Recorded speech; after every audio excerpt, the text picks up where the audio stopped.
Friday at 5 o'clock.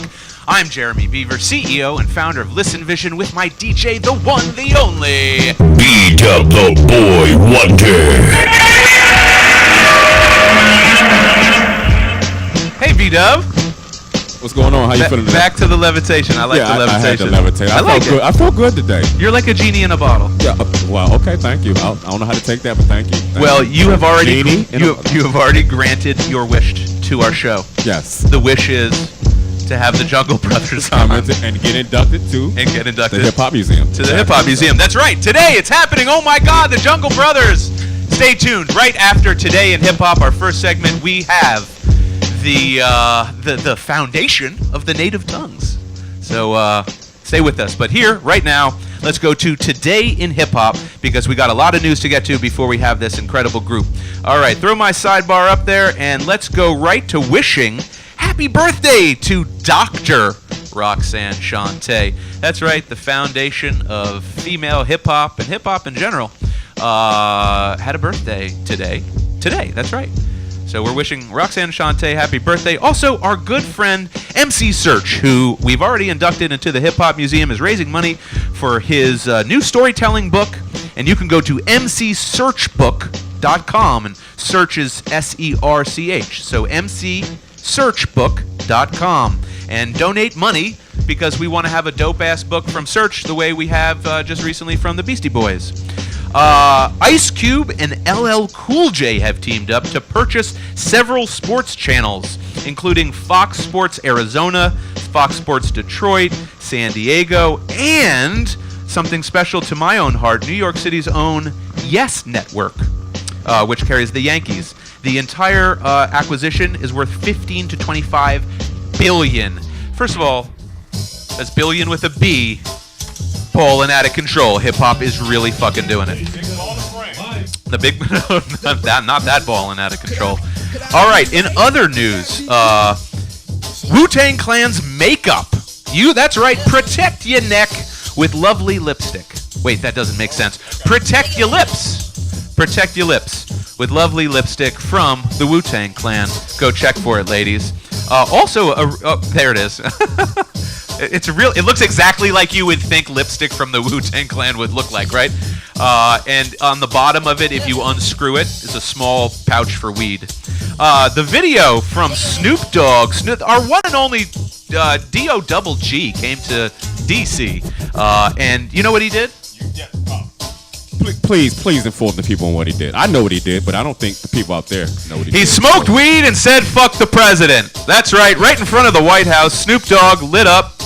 And, no, fuck it. Let's just show it. Go ahead. Take it away. Let's look at it.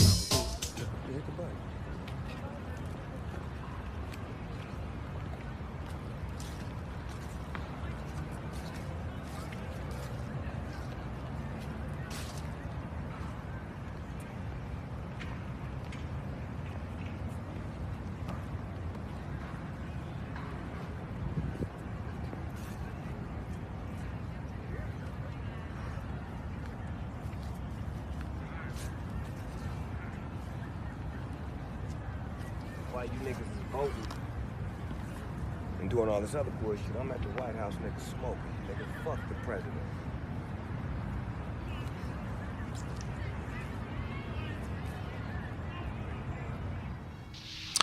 That's right, we couldn't concur more. Fuck the president. Brought to you by Snoop Dogg and a well-rolled joint. In a little bit sad news, we want to kind of send an R.I.P. to Heavy D, who passed away on November 8th, 2011. Heavy D's influence on hip-hop is often understated, and whether it's being the cousin of Pete Rock, who's also the brother of Grap Lova, and the foundation that he created kind of from Mount Vernon, New York, still weaves its way through hip-hop. So rest in peace to Heavy D, whose legacy is still, continues on to this day. For Missy Elliott, we want to congratulate her, because she is now the first female rapper to ever be nominated for the Songwriters Hall of Fame. So shout out Missy Elliott, who honestly I've never heard a bad song from. I'm gonna be honest with you. I mean, there might be songs that I don't play a lot, but I like all of her stuff. Okay. In Memphis, Tennessee news, 8-Ball and MJG have been inducted into the Memphis Music Hall of Fame. So a kind of feather in the cap of Southern hip hop. 8-Ball and MJG, congratulations for your induction. And if you're just tuning in, the Jungle Brothers will be inducted shortly here to the Hip Hop Museum. If you didn't know, then you shouldn't be watching this show. But November is Hip Hop Appreciation Month. Okay? And for Hip Hop Appreciation Month, we would like to show you the art that Andy Katz created and got signed at the Anthem the other night. Of course, this is ODB, signed by all members. You got the Jizza, signed by himself. Keep going. Got Raekwon the Chef, who I ate cake with. Keep it going. Got Ghostface Killah. Got Redman, who opened up the whole show and signed Back on That Bullshit. Method Man, that also got signed as well. And I think we have a picture of all of them. Look at that. That's all of them that got signed that night. It's really, really cool stuff. So shout out to you, Andy Katz and Malcolm Riddle. Mad Urgency was in the building. Okay, moving on from the hip-hop, so go post a lot in November about hip-hop, okay, and not like new hip-hop, like historical moments, okay, so we can really let the young kids know where this stuff comes from.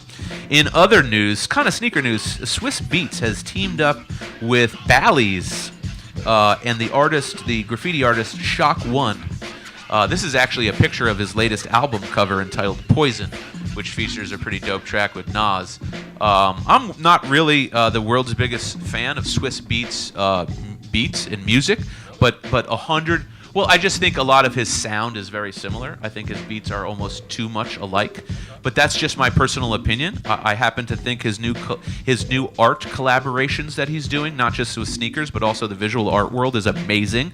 And we have laser etched Swiss Beats Pro-Keds in our collection from Dame Dash at the Hip Hop Museum, so check them out, okay? I bet you don't know what a scratchaphone is, B-Dub. Hey, B-Dub, do you know what a scratchaphone is? A phone you scratch? No, that's not a bad... Okay. All right. Okay. So shout out Thierry Alari, or, different pronunciation, Thierry Alari from Switzerland, who created the scratchaphone. I cannot describe it, so just look at it.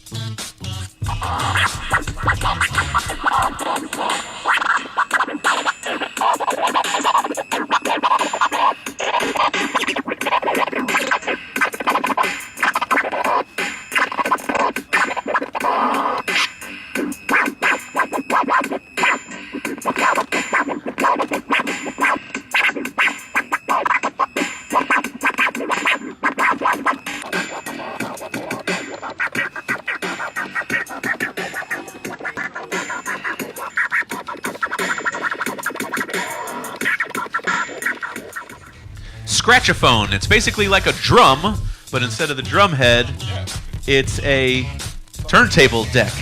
Anyways, if you're just tuning in, I'm Jeremy Beaver, CEO and founder of Listen Vision, with my DJ, the one, the only... B-Dub the Boy Wonder. So this will be your last time using controllers. I'm speechless. Next show, you'll be on the Scratchaphone. Just telling you. Sheesh. Yeah, sheesh is right. Not only will you be on the Scratchaphone, but we'll also be playing Frisbee golf with this actual Frisbee. Okay, this is a real Frisbee from 777 Customs. Presidents are temporary. Wu-Tang is forever. That's a real Frisbee. Go to 777 Customs if you like it, and put your order in. Also, shout out to Take It Personal, Jason Gloss, and DJ 360 and Kevlar and the whole crew. Their latest episode is Masta Ace and Marco Polo with their new album Brooklyn. The entire episode is an interview with the two of them, and of course 360's Insanity, Audio Insanity. Okay, audio magic from DJ 360. Okay, last couple pieces before we get to our big interview, big induction. The Jungle Brothers, Foundation of the Native Tongues, is our guest today. the freshman class. Today at 7 p.m., 7 to 9 p.m. I'm going to show you a video here from the freshman class. Do we have a video or a picture, DZ? Video, okay. So we have a video from the freshman class, okay? It's just like the XXL freshman class, except this is the DMV freshman class. All of the best top artists, rappers, here from the district and the area coming tonight, debuting their World Star video on Listen Vision Live here in the studios tonight, 7 to 9. Take it away. This is what it looks like, or this is who comprises the DMV freshman class. Listen Vision, listen Vision, listen Vision, DC's #1 recording studio. Oh!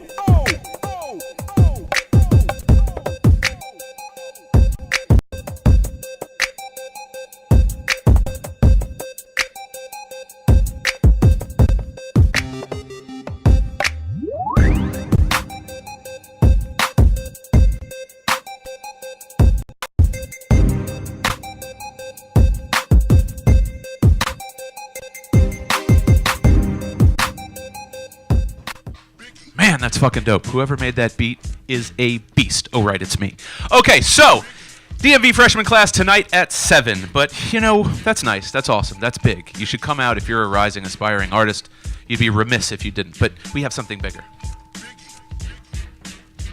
Okay, I'm with you. Go ahead. I'm with you. Get your I was bomb. over here jamming to the instrument. Right. Sorry. Get your bomb ready. Okay. Get your All right. bomb Let's ready. go. Let's go. Look at this. Even our little thing says DMV freshman class on it.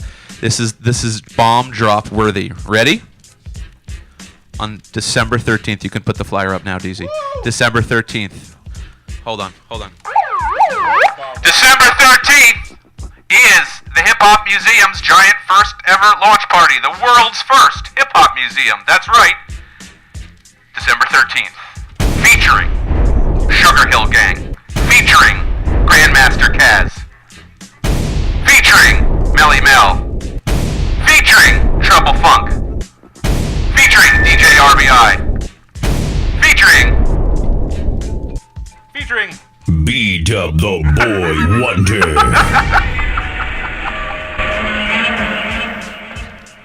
You guys, listen, I'm going to be honest with you. If you don't think that's historic from the hip-hop museum standpoint, okay, I guess you don't get hip-hop. If you don't get it's historic from the museum standpoint, okay, I guess you don't. I mean, the music standpoint, I guess you don't get music. This is historic on a musical level. This is historic on a sociological American level. We are aiming for an act of Congress to recognize hip-hop as a unique, original American art form, the way it has recognized jazz.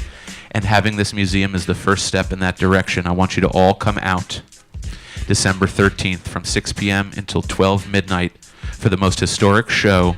As my mama used to say, bring your ass. Bring that ass, because we are righting a 39-year wrong when Big Hank was cast as the third member of the Sugar Hill Gang. We are replacing him with the rightful writer and owner of his verse, Grandmaster Kaz, permanently. And there's going to be a big, secret, amazing announcement. Now, without further ado, I would like to go to the recap. Okay, and we're going to play this again at the end of the show, so don't worry if we cut it off. Here's the recap of the 25th anniversary of the Wu-Tang Clan from the anthem the other night while we get Jungle Brothers on the phone, okay? When we come back, we're going to cut that video off. We're going to go to Jungle Brothers, and at the end of the entire show, after the unboxing, we're going to play the full version of the 25th anniversary concert of Enter the 36 Chambers at the anthem. Shout out, Feed the Scene, I Ate Cake with Raekwon. Okay, take that video away. We're going to get the Jungle Brothers on the phone. Watch this.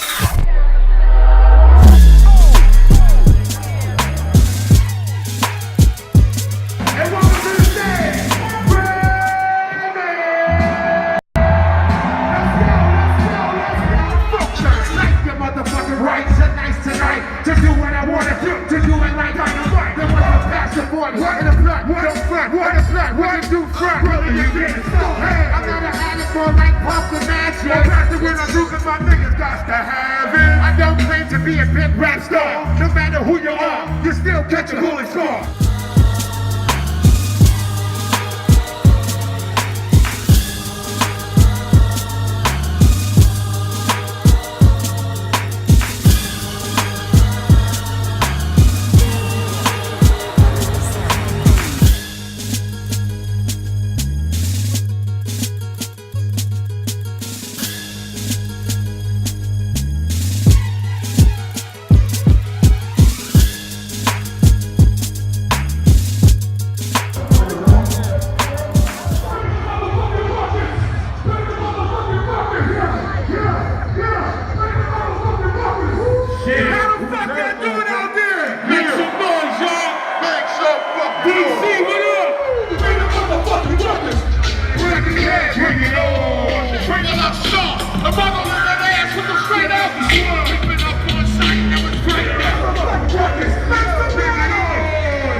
my goodness. Amazing stuff. If you're just joining us, that was the 25th anniversary of the 36 Chambers of the Wu-Tang Clan concert the other night at the Anthem.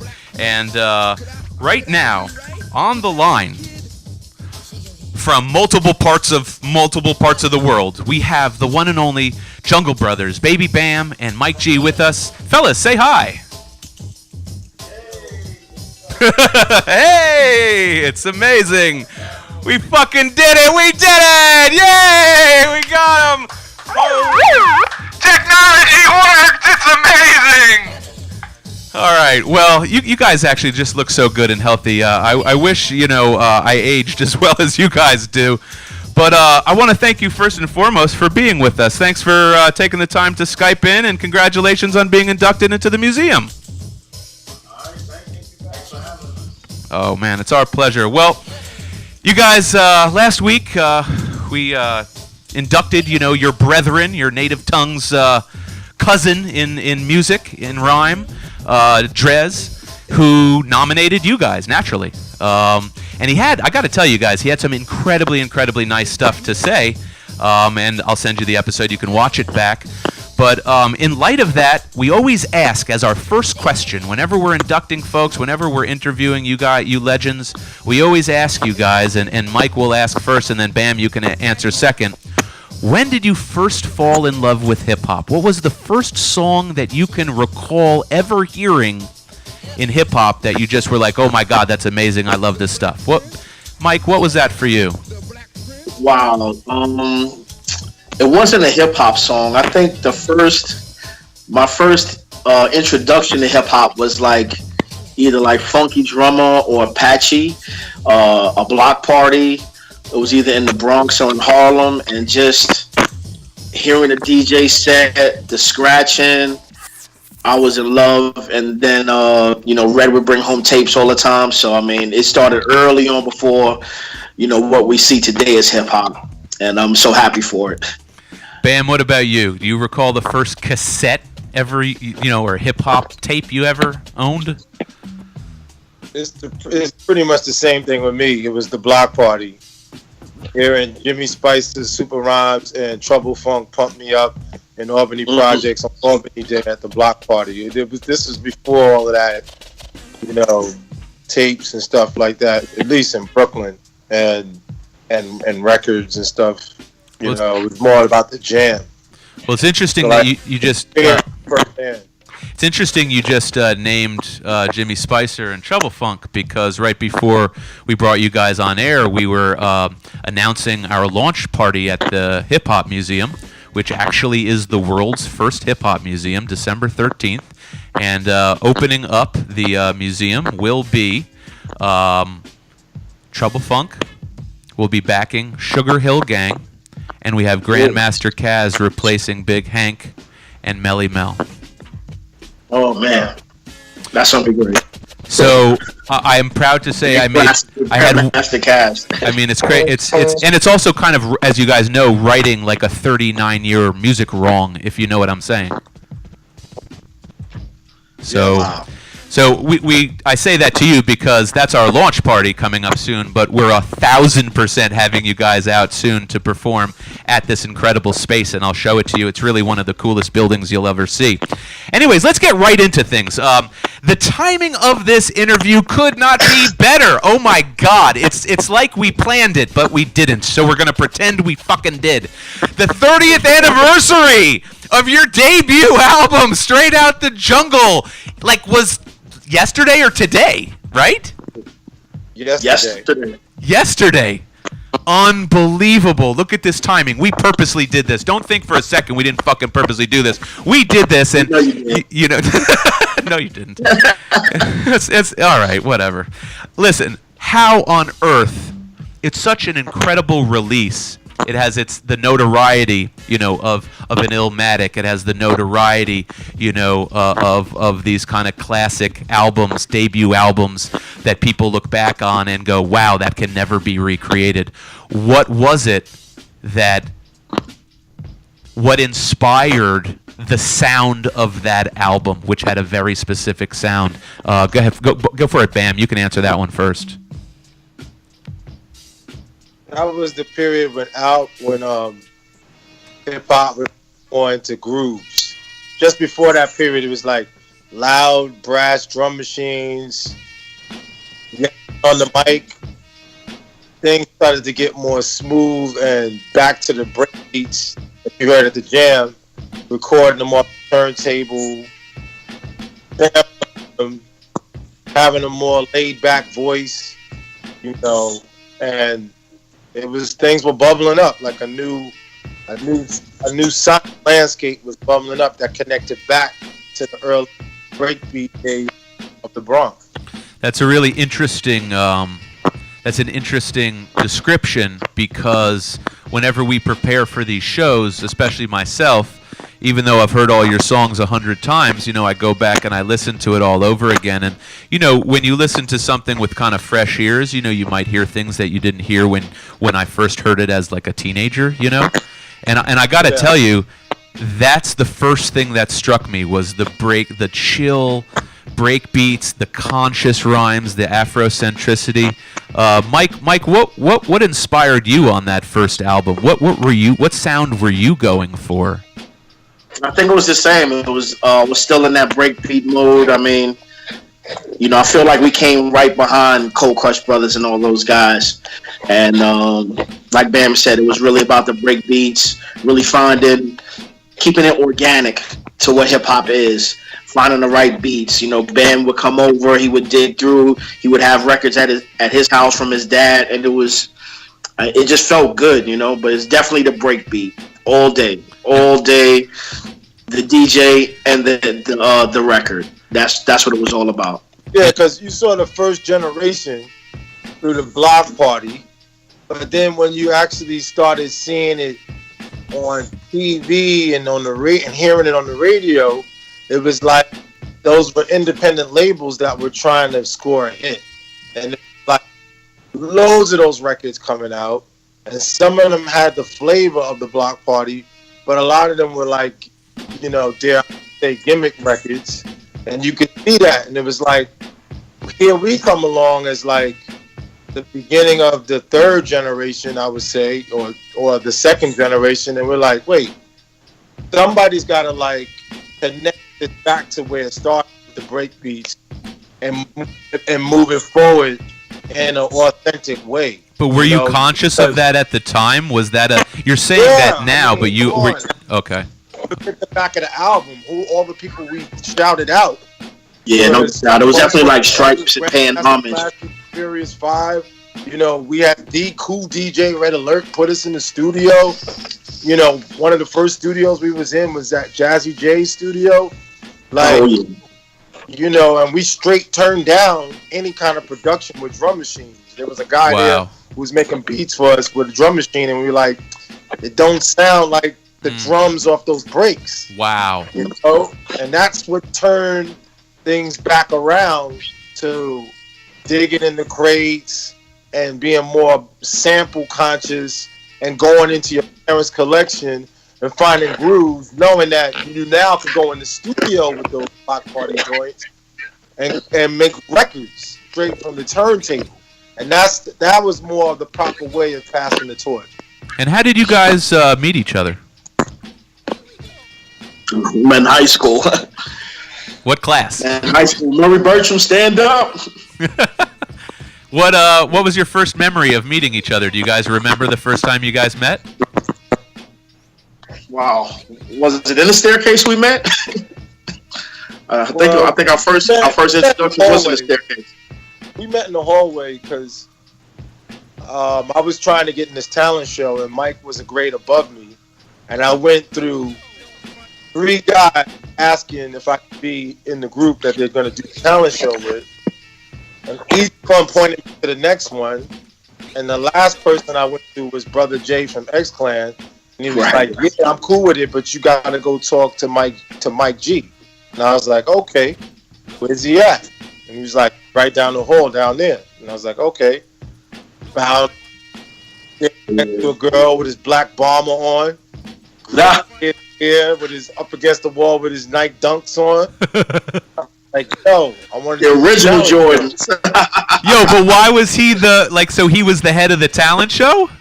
No, it's just like each guy was like, yeah, I'm cool with it. Ask so and so. Next guy was like, yeah, I'm cool with it. Ask Blasey Blah. Oh. And the next guy, Brother J, and Brother J was like, yeah, I'm cool with it. Just ask Mike G. And I was like, okay, cool. And then we all met in the staircase and just started banging on the wall and freestyling, and just like, yeah, that's cool. Let's do it. So when you did the talent show, do you recall what you performed? Do you like what did you perform? I think we did the rhymes from Bragging and Boasting. Nah, that wasn't ready yet. I don't think. No. Actually, no. We had Brother J beatboxing though. That was thorough. Shout to Brother J. Brother J was beatboxing and you guys were rhyming, and that was your talent show when you first met? That's how you guys met? Yeah, Brother J. That's how I knew Brother J from doing beatbox. Yo, that's fucking dope. Is anyone, are people generally aware that that's how you guys met, like in a talent show with Brother J from X Clan beatboxing? Have you said this before? Nah, man. Nah. This is exclusive for the Hip Hop Museum, yo. What? Even if you're lying, I'll take it. I'll take it even if you're lying.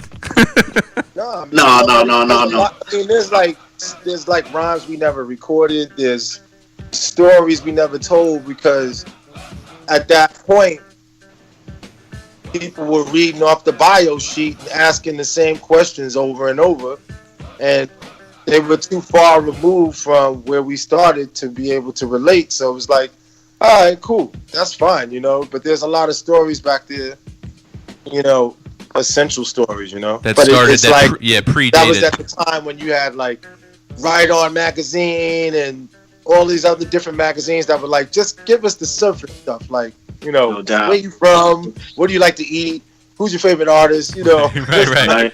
Oh yeah. Okay. Shout out to Brooklyn B. Gotta shout out Brooklyn B. Yeah, that was our first DJ. So Brooklyn B was your first DJ. When did Red Alert come in the picture?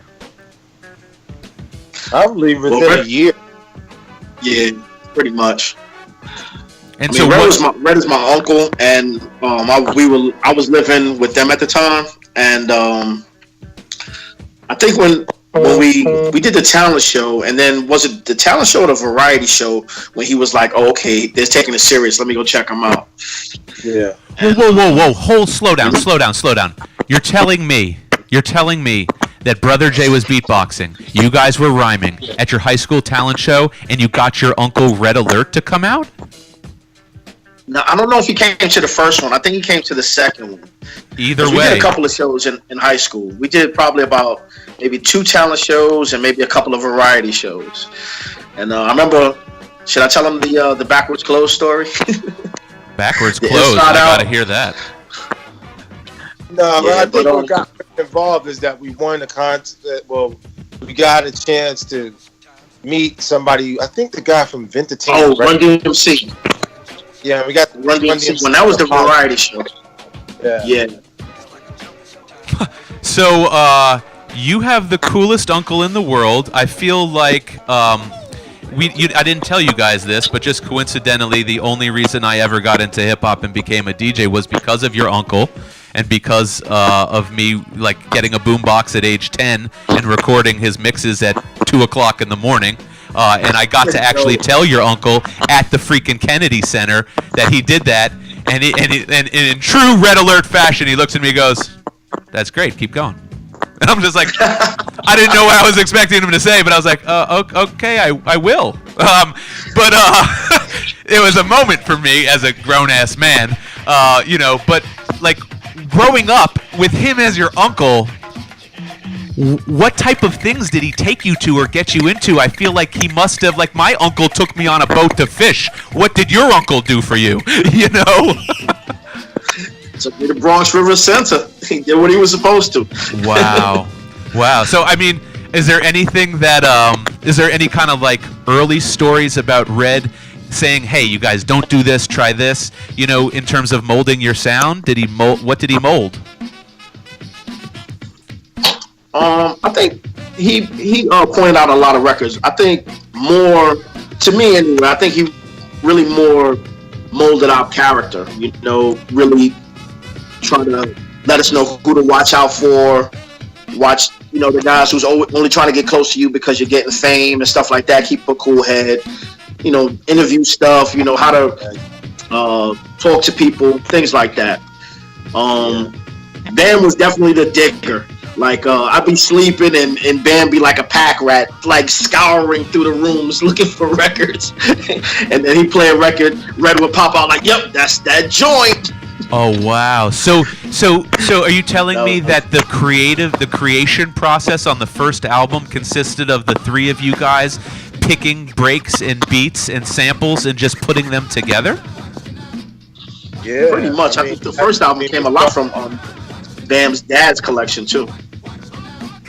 My dad's a real jazz-ophile and jazz nut.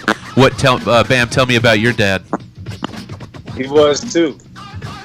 That's why I have beats from the Mandrills and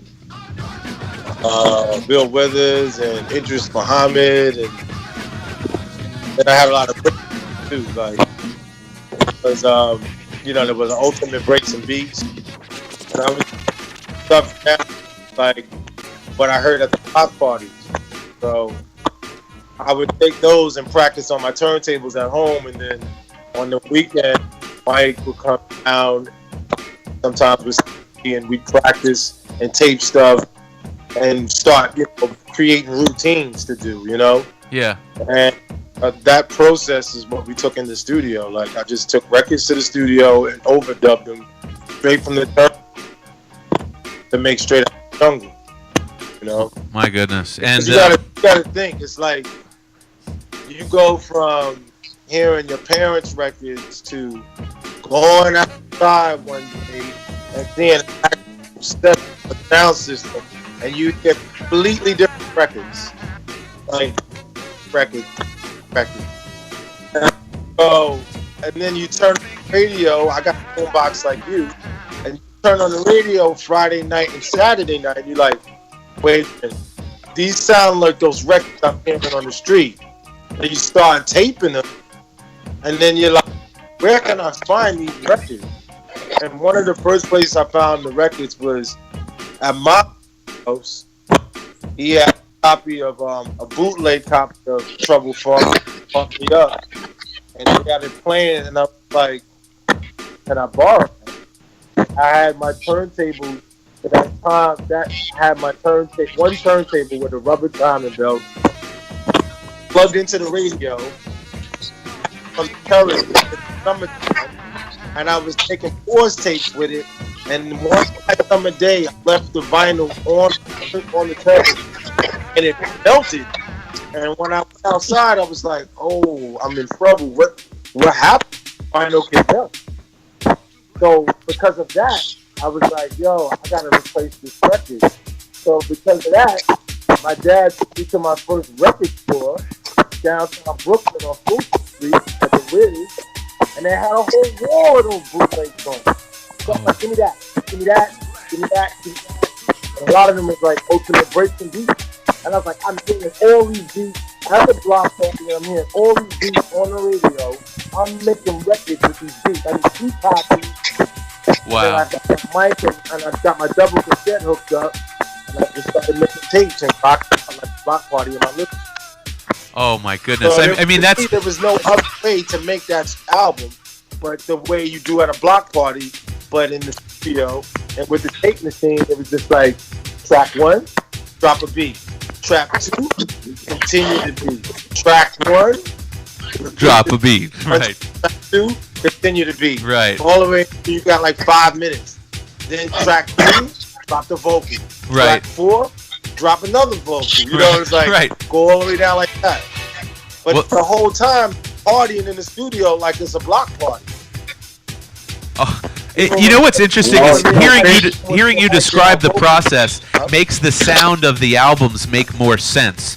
So when I was listening, again for the 100th time to especially your first 2 albums, that feel and that sound is very evident. You feel like there's a DJ literally rocking back and forth with 2 MCs on the mic, and then every now and then a weird sample or drops in, and then but And there's a sense of humor, though. And I just kind of, I'm looking at you guys and I'm talking to you guys, and I just feel like, I feel like Mike was the inspiration for Jim Browski, but maybe I'm wrong. What was the inspiration for Jim Browski? Because there's a lot of comedy in there, and where does that come from? I mean, it cracked me up to this day. I'm 42 and I'm still laughing at Jim Browski. Well, Jim Browski actually was a term that one of my other uncles used. Shout out to Mr. Ernest Ness. And he used to always say, you know, the ladies, they like the Jim Brows. You know what I'm saying? He's like, that's why I stay fly, stay fresh. Because you got to represent the Jim Brows. You know what I'm saying? And was he a mafia member? Why does was he like in The Sopranos? Who is this guy? He was the man, and he still is the man. Shout out to the Nest, Colonial Projects, NYC, Harlem, New York, 155th. The Nest, and just, you know, growing up listening to stories like that, we got in the studio. I don't even remember how we got on the subject, but I think Bam was playing some beats, and we started telling the tale. I think the Dread Man, he came in, he started being like, yeah, man, let me tell you about the Jim Browski, man. and I mean, that's the history. I mean, half that song is just like a comedy skit. I feel like you guys just halfway through just kind of gave up and were just talking shit. Like, did you know that was going to be like a hit record? Like, it almost was like an interlude, but then it like blew up. But nah, we didn't, it wasn't like we gave up and just put in filler. We was joking around in the studio because Red was like, brought the word up, and then that was at the end of the session. And so when we was leaving the studio, I had the idea rolling in my head, and I started doing a couple of bars of what my first verse sounded like on the album, and I was kind of like, telling Mike, "Got to do this next time we go in the studio." So when we went back in there, it was like, the look on Red's face, like, this is coming to life. You don't know what you're doing. It's hilarious. And we like going in on the lyrics, going in. And then when we got to that long section, it was like, you could see that Red was narrating the whole vibe of the studio, because he was like add wood to the fire, like, yeah. And you tell, like, we're making a record about this. It's an inside joke, but everybody's going to connect with it. Did you know that before you released it, or it just seems to me that's really ballsy on your very debut release. Exactly. It's ballsy. That's what hip-hop nice choice. Ballsy as shit. Speaking of ballsy, Mike, if you could just move your phone up a little so we can not just see your mouth, but your lovely entire face, that would be fabulous. There you go. Thank you so much. There you go. So, you know, these type of gravitas, you know, and that type of, you know, comedy, and just like not taking yourself too seriously, the jazzy flow, the Afrocentricity, it all melded together in like a gumbo, and everyone fucking loved it. At what point did Chris Lighty get involved, and how did he provide direction to the project and the group? Well, Chris was he was one of the young violators at the time, and as we started gaining steam, starting to do more shows, we needed somebody to take care of us on the road because Red couldn't come out all the time, and the rest of the violators. So basically, Red anointed Chris Lighty to be like, "Yo, take care of these guys on the road, become their road manager." And, you know, the rest is history with that. He started managing us for a short period of time until he went off to work with Russell Simmons and Def Jam, and doing great things, you know, throughout the industry. Yeah.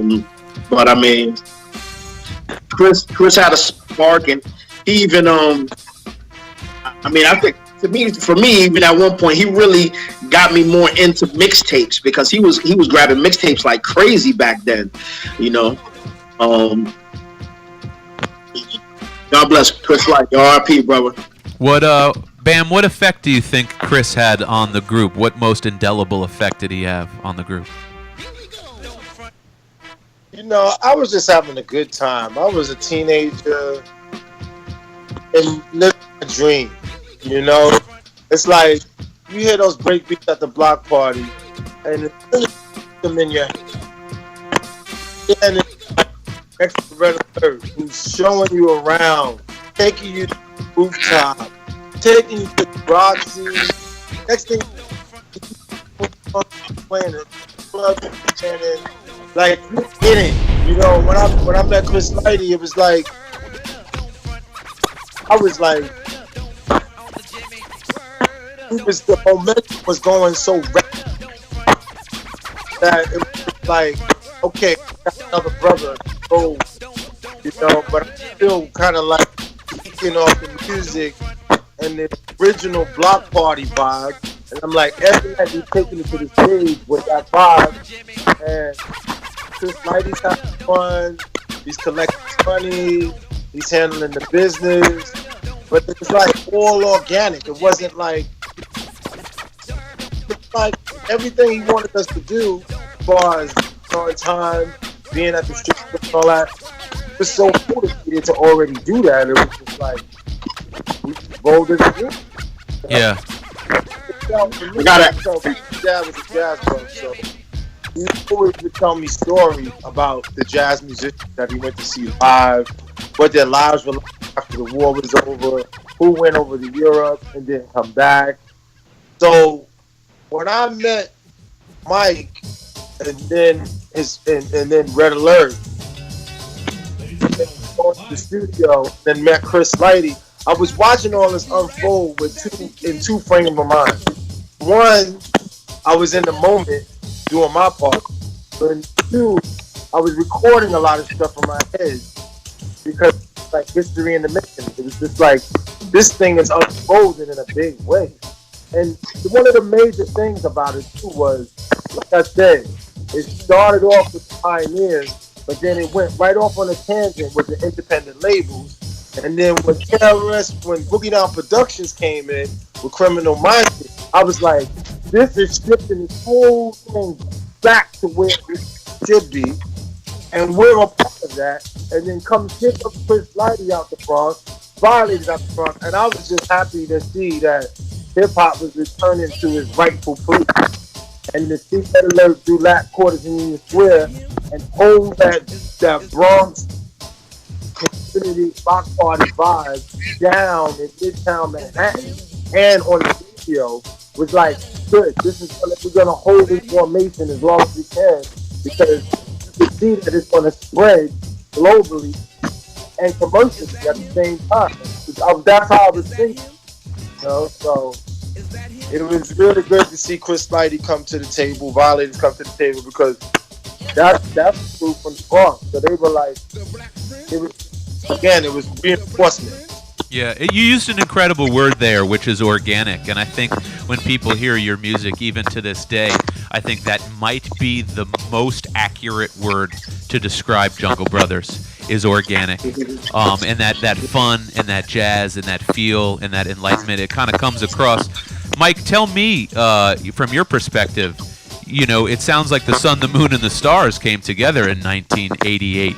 Another thing that kind of sparked, you know, with you guys, and then with De La and Drez, and a Tribe, is the Native Tongues. Tell me about how that kind of came about, and how that organic and that synergy worked with all the different groups.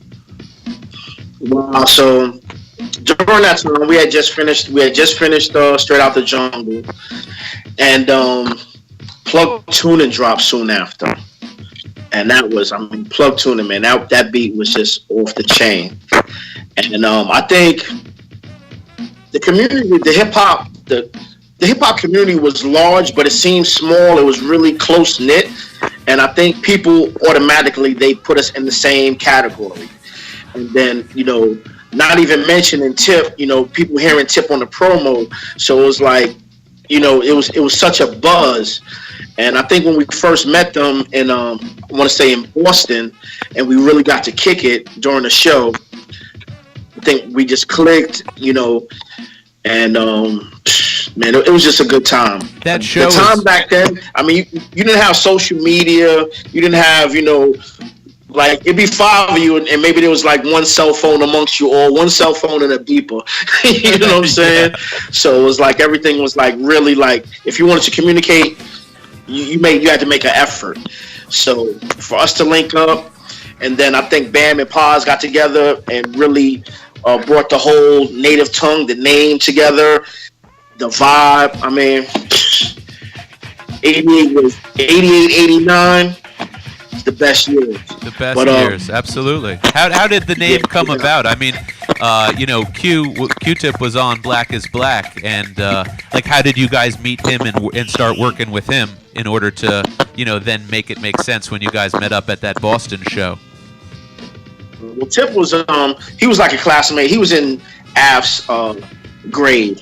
Like Bam said earlier, I was a year ahead, so I'm class of '87. Bam and Tip, they're class of '88. So those guys hung out at lunch, and me and everybody else. I played the lunchroom a little bit every, here and there, to say the least. So I knew everybody, but I think Bam, Tip, and Brother Jay, they were all class of '88, and Ali Muhammad. Oh, and Ali Shaheed, that's right, Ali Shaheed. I feel like I'm forgetting somebody else. But Brooklyn B, of course. No, Brooklyn B was 87 as well. Yeah. And so you guys have, I wish these interviews really should be about 2 hours long, but what we do is we actually unbox at the end of every episode. We unbox items for the Hip Hop Museum, and I'm fully aware that today we are unboxing a original Straight Out the Jungle cassette. So we do want to make sure, we want to make sure we leave time for that. But before we start winding down here, you guys have a lot of stuff going on, and you guys are still, touring. It looks like, do you guys have dates coming up in Australia and New Zealand? Yeah, that's right. That's right. We're going to be in New Zealand at the Floor Festival on the beach in February. We've got a tour from the 12th of February to the 28th, where we'll be in New Zealand, Tasmania, Sydney, Melbourne, and a stop in Dubai. Wow. And when does that tour start? It starts the 12th of February to the 28th of February. Oh, my goodness. Well, we're going to have to absolutely make sure to arrange to have you guys, down to D.C. I know, Bam, are you permanently stationed in England now? Yes, I am. Oh, that's great. And what about you, Mike? Where are you located these days? Right down 95, baby, right in NC. Oh, okay. And I'm glad you brought that up, because my daughter said, can we go there for free now? Yeah. She said, can we get in for free? Like, Yeah, what? Wouldn't that be messed up? I mean, of course. I mean, it goes without saying. You're going to have to come in and visit your own display and the museum that you are inducted into because, and trust me, we take great pride in this. We have actually beaten out quite a few other large multi-million-dollar entities to become the world's first physical hip-hop museum. And we're very...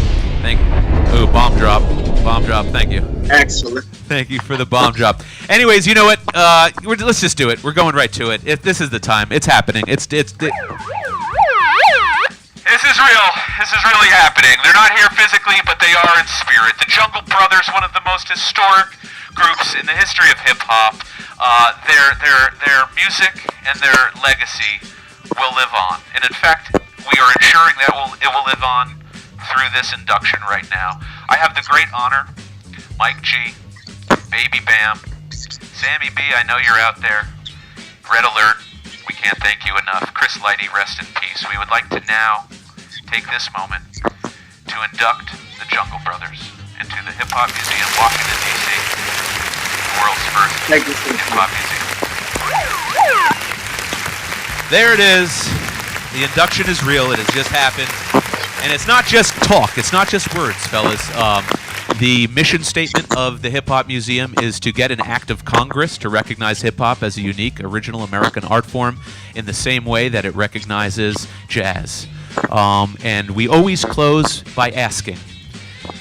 We already have a beautiful display for you guys, but we would love to ask if there is anything personal or historical from your own musical career and legacy that you would like to donate to the museum that you think look nice on display here for everyone to see? Definitely. Got some great black medallions we can send up there. And I'm pretty sure we got a couple other items. Just got to dig them out. But we'll definitely be filling up our section for sure. Okay, well, you know what? It goes without saying that you have an open invite as soon as you maybe get off tour, to kind of come on down to the museum, see the display, but also, perform. I think we would love to get you together with Drez and De La. When we get off, air here, we will be asking you who you guys would like to now induct, and pay it forward. Okay, so don't answer now, but we will ask you. But for all the fans out there, because I know this anniversary, this 30th anniversary is very special. For anyone that wants to find your music, find your merch, find your tours, where can they find you guys? You can check us out at Jungle Brothers for Life on Instagram, Facebook, junglebrothersforlife.com, and just look around. We're liable to be in your neighborhood, going to the bodega, who knows, anywhere. Okay, anywhere and everywhere you can find the Jungle Brothers. And an international tour coming up. So is there any final words that you guys would like to say in regards to the Jungle Brothers legacy before we let you guys go? Happy anniversary to Straight Out the Jungle. 30 years and still going. 30 years and still going. Mike G. 30 years. Mike G. Yo, and Baby same Band. here. Yo, thanks to all the fans, all the people that stay with us, who still rock with us, come out and party with us. I want to give a shout out to Tribe. They're celebrating 25 years for their album, Wu-Tang, and Hip Hop I Love You to all the old school heads. We do this for you, and we do this for all the cats who love hip hop music and the culture. Well, we love One you love, guys, keep and we it love jungle. Keep it jungle. We love the music. To Red Alert on Kiss FM. Oh yeah, he's celebrating 35 years, right? 35 years on BLS, right? 35 years, man. Yep. See, this is why you guys are so rightful. You have such a rightful place here in the museum. I salute you. We thank you, and I'll get with you offline about the donation and hopefully a performance in the future. Sweet. Thanks again, fellas. Hey, thank you. Okay, take care.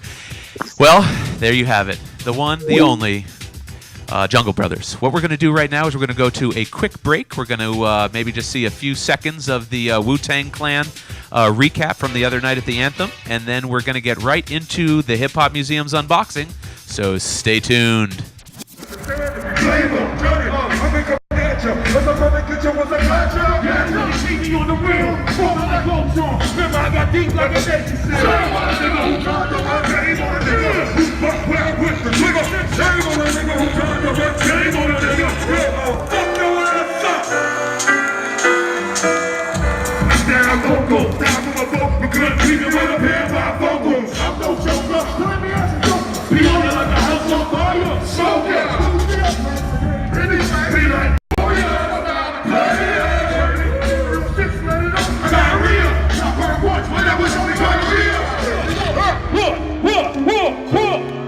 Hey, yo, put your W's up in the air. Put your W's up in the air like this. Yeah. Wu-Tang Killer Bees. We on the swarm. Wu-Tang Killer Bees. The Wizard, the Chizzer, Old Dirty Bastard, Inspector Deck, Race One, the Chef, New God, Ghostface Killer, Master Killer, Chapadonna, YDB, Street Life. Oh my God, we are back. I am Jeremy Beaver, CEO and founder of Listen Vision, with my DJ, the one, the only B-Dub the Boy Wonder.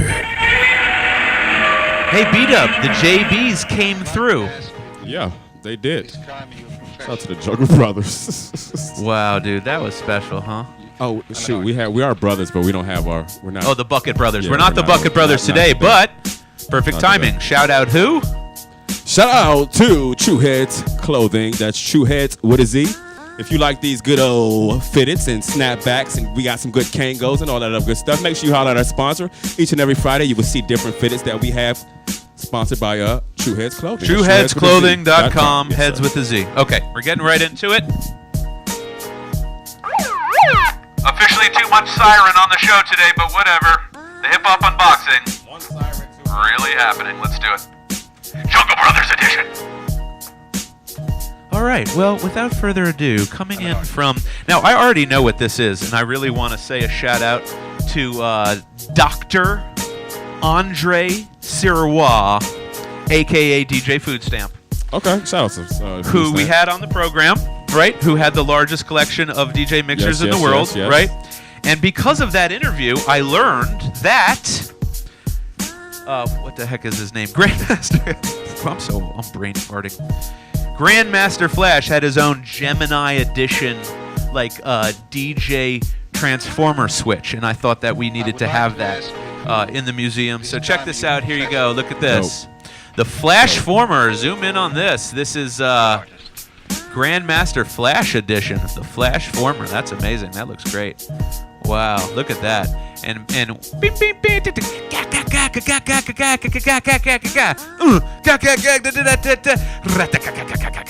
Okay. So there you go, the Flash Former. All right, let's. Oh, it's got a fuse. It's so. You guys, look. It's so old.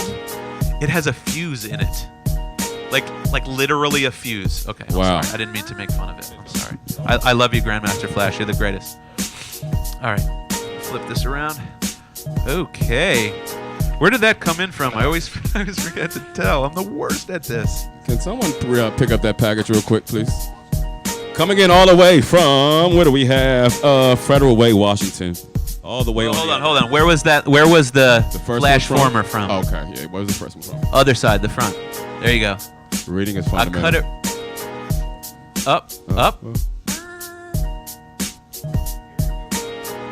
Garrettsville, California. No, I believe you. Thank you, Garrettsville, California, for the Flash Former. Okay. All right. Now, the irony that this is also a box that is a boombox. We got this for Davino. That's right, Davino, DJ DVS, the crazy man who fabricated the world's largest boombox. Well, okay, I think it's just America's largest, but it's still fucking insane, and it's here at the Hip Hop Museum. We got this box for him because it's a box that's a boombox. That's kind of it. That's it, really. It's pretty cool. This makes me just want to say D, motherfucker, D. Learn to speak English devious, motherfucker, D. Oh, there we go, devious, motherfucker. Yeah. Right, okay, cool. All right. Shout out to... Oh, Snappies. That's dope. Wow. Okay. That got really cool really quickly. All right. Coming in from Belmont, North Carolina. I think this is what I had talked about with the JBs on air. That's right. I think it is. And it is. That's right. Look at this. Straight out the JUNGLE. Straight out the Jungle Brothers 30th anniversary cassette edition. Look at this art. Look at the tape. Oh man, look at all that. And it comes out. Oh man, look at that. Red and green. Oh, it's fucking dope. God. This is so cool. Oh man. Oh shit. One of the tapes is an instrumental.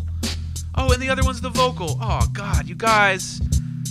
JBs, I might have to send this to you, Mike and Bam, to sign. But we'll figure out the medallion school too. We'll take that. Don't get me wrong. Medallion school too. All right. And no stoner, you can't wear them. All right. You done? I'm out. You have something else for us? Yeah, here you go. There you go. All right. Well, these are very special records. I'm going to tell you guys. You already won't believe what these are. Coming in from Sacramento, the 90s were defined specifically by two artists, among many, but two artists really indelibly put their stank, their funky hip-hop stank all over the 90s. Who do you think those artists were? Well, one of them was Listen Vision's own spokesman, KRS-One. And here is a signed I Got Next. Signed. Nice addition. Shout out to one of the best that ever did it, man. KRS-One, I swear. Oh man, here's another super 90s record. Okay, y'all ready for this one? Dun dun dun dun. We know about that Souls Look of at Mischief. that. Souls Can we get of the glare Mischief. right though? There we go. Signed by all 3.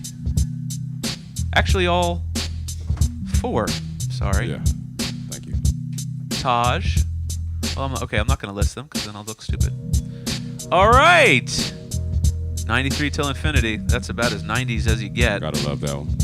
Gotta love What else we got behind that you? one. Well, I might as well point out a couple things on set to commemorate the Wu-Tang Clan concert, 25th anniversary. We got the Wu-Tang Clan jersey to commemorate Trouble Funk playing December 13th at our Be there. launch party. If we can get that flyer up on the screen. Trouble Funk and Grand Poobah signed this the other day with Diamond D, and that was fucking surreal. Let's look at this one more time. We're going to end. Okay, here it is. There. December 13th. Be there. Launch party for the Hip Hop Museum. Okay, 6 p.m. until 12 a.m. Be with there. Sugar Hill Gang, Grandmaster Kaz, Melly Mel, and Trouble Funk, DJ RBI, and DJ...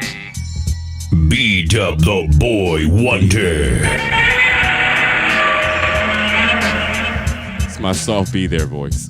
Be It's there. too much show. Too much fucking show. We're No, running. we know it's not enough yet. You never know how the universe works. So All right, well, here, there's Listen. there's 6 last minutes, okay? Why are there 6 last minutes? Because this is what it looks like when you go to the 25th anniversary of the 36 Chambers, go backstage, get everything signed for the Hip Hop Museum, and then end off the evening by eating a Wu-Tang cake with Raekwon. I'm Jeremy Beaver, CEO and founder of Listen Vision, with my DJ, the one, the only... Next Friday at 5 p.m., we have senior writer for Complex, Sean Sitaro, okay, who will be discussing the 50 greatest hip-hop producers of all time year by year. yes, He's going to have a lot of explaining to do in terms of why DJ Premier's not on that list, but we will be talking with him. We will. Okay, stay tuned until next Friday. Before we leave, you cannot plug. You have to leave. You cannot leave before you plug one more thing. What? Tonight, DMV freshman Oh, shit, class. Come sorry. on, Oh, stop playing. DMV freshman class coming up here in like less than an hour. XL, double XL freshman class, nothing. DMV freshman class, something. This is happening, 7 to 9. The debut of their World Star promo video will be playing and broadcasting on listenvisionlive.com, okay? So come out. You literally have 1 hour to get here if you want to be on the next freshman class, or if you want to see the amazing talent and book them and give them money to come and make music at different locations. Okay? Until next Friday, I'm Jeremy Beaver. This is... Yeah, all right, goodbye. We did it. It's next Friday. Watch this.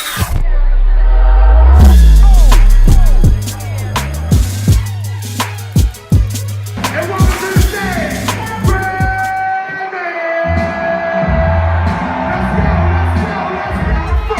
Like your motherfucking right tonight to do what I wanna do, to do it like dynamite. There was a passion for it, what in the blood, what in front, what in front, what in do front, brother, you get it so hey. I'm not an animal like Pumpkin Match, yeah. That's the when I do, cause my niggas got to have it. I don't claim to be a big rap star, no matter who you are, you still catch a cooling star.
goes on. Remember, I got deep like a nation said. Shame on a nigga who turned to work. Shame on a nigga who fuck well with the trigger.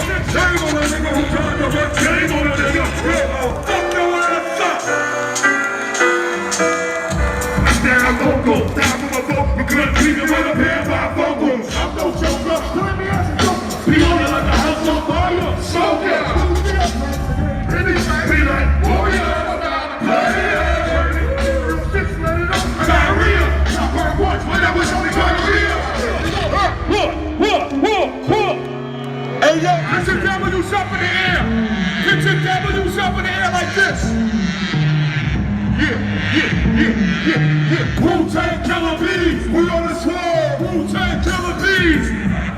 The Wizard, the Chisel, old dirty bastard, Inspector Deck, Base One, the Chef, New God, Ghostface Killer, Master Killer, Chapadonna, YDB, Street Life, Papa Wu, Mathematics, all my BC for the war niggas. Wu-Tang Killer Bees, we on the swarm. Ladies and gentlemen, we'd like to welcome you to the Wu-Tang Clan 25th anniversary show.